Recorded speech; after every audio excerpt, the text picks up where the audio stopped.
So let's talk about Tyr's arm and why it may be more interesting than you think. I'm going to go into the mythological route, Tyr's in-game history and where it might deviate, and some hints to Easter eggs in the character's design that point towards a backstory that is more in-depth than you may initially think. The first part, I'll dive into mythology, so that won't involve any specific God of War spoilers. When I get to that section, I'll give you a warning. And as always, hit that like button, it's appreciated, and if you have any feedback about the video or the format, just let me know and I'll try to take that on board. Subscribe if you want more and let me know what you're interested in. And with that, let's get into it. So getting into the mythology, the story which most defines Tyr, where most of our modern understanding of him comes from, is often referred to as the Binding of Fenrir. Here's the story of how and why he lost his hand. Loki, on again off again, friend and enemy of the gods, had 3 children with the giantess Angerboda. These would be Jormungr, the Midgard serpent, the goddess Hel, and the wolf Fenrir, who himself would be father of Skull and Hati, the wolves who chase the sun and moon across the sky. The Aesir and Odin, however, were uncomfortably aware that the prophecy dictated that these children would have a pivotal role in Ragnarok, so they were doomed to be wary of them. The world serpent, it was said, would kill Thor, so they cast him into the ocean where he would encircle Midgard. Hel, they banished to the underworld, and would eventually go on to initiate Ragnarok by refusing to release the radiant god Balder from the same realm. Finally, we have the wolf Fenrir, who was said he would devour Odin come Ragnarok. They were too in fear of the wolf, however, to let him out of their watchful eyes, so they decided it was best to raise the pup within the walls of Asgard. It was only the honourable Tyr, however, who would dare approach the wolf to feed him. Fenrir would go on to grow at an alarming rate. The gods decided that perhaps his stay in Asgard should be a temporary one, and fearing the devastation, they saw alternative methods. They would seek to bind him with ropes or chains, initially by making a game of this endeavour. They would masquerade these attempts as a test of strength, and would clap and cheer whenever he broke free. The gods then, however, sent a message to Svartalheim, where dwarves would forge a binding unlike any other, from things that don't exist and from which it is futile to struggle. The sound of a cat's footsteps, the beard of a woman, and the roots of mountains, the breath of fish, the spittle of a bird. Named Gleipnir. When presented with this new test, however, Fenrir grew paranoid and suspicious. Suspecting trickery, the wolf would not play this round unless given a pledge of good faith. One of the gods would have to place their hand in Fenrir's jaw. Knowing they intended to betray Fenrir, none would agree.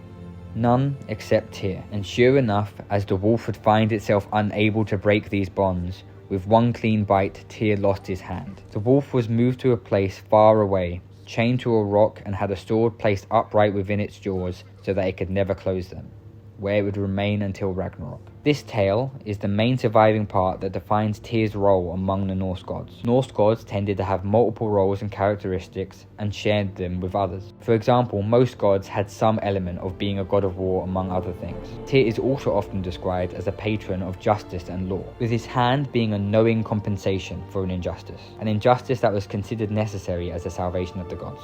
Now let's get into the world of God of War, how it follows and deviates from this, and how this relates to Tyr's travels. So from here, God of War Ragnarok spoilers ahead. There's your warning.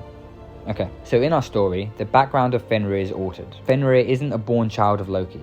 Instead, Loki creates the form in which Fenrir finally resides. The story is merged with that of Garm, the hellhound that guards the gates of hell. In myth, Garm is also chained, and he is said to be released come Ragnarok, which follows our game a bit more closely. It is also said that during Ragnarok, Garm will be the one who devours Tyr, as Fenrir does Odin. Some sources do also describe Garm and Fenrir as one and the same. In our story, elements are taken from both. Garm is freed from its chains in hell, where Fenrir's soul is placed in its body.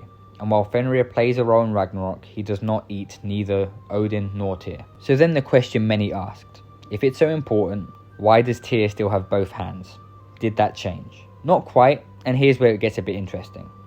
There is some dialogue that explains Tyr had previously lost his arm while restraining Garm. I have my own clip of that which I'll link to for context. So how did he get it back? The same dialogue offers an explanation that while on the surface may just seem convenient, it's potentially more interesting under analysis. Mimir mentions how Tyr simply grew it back because he is a resourceful god. We are going to focus on that word, resourceful. I would not describe the ability to grow back an arm through strength or patience as resourceful.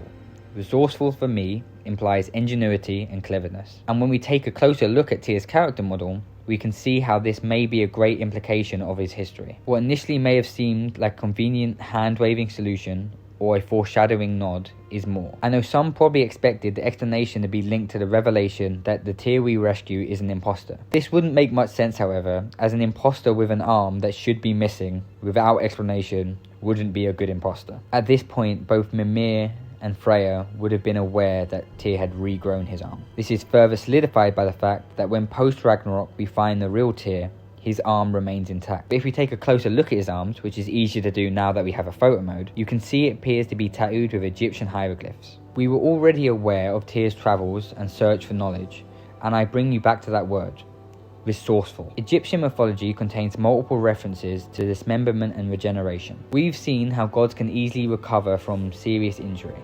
However, damage of a more godly, magical scale proves more difficult. For example, Kratos' scar from the blade of Olympus, or the chains of the blade of chaos, Thor's cut from the Leviathan axe, and surely your hand being eaten by a realm-devouring wolf.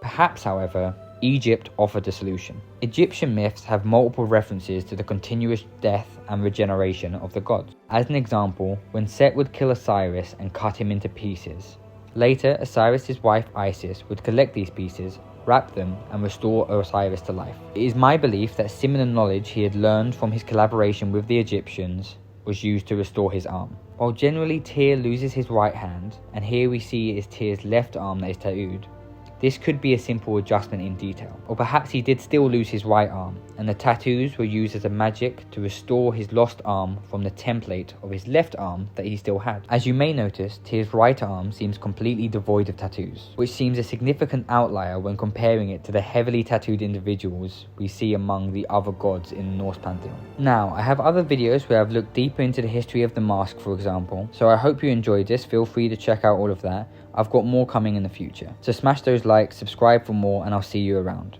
So Tyr's arm might have regrown in Egypt, in case you didn't know.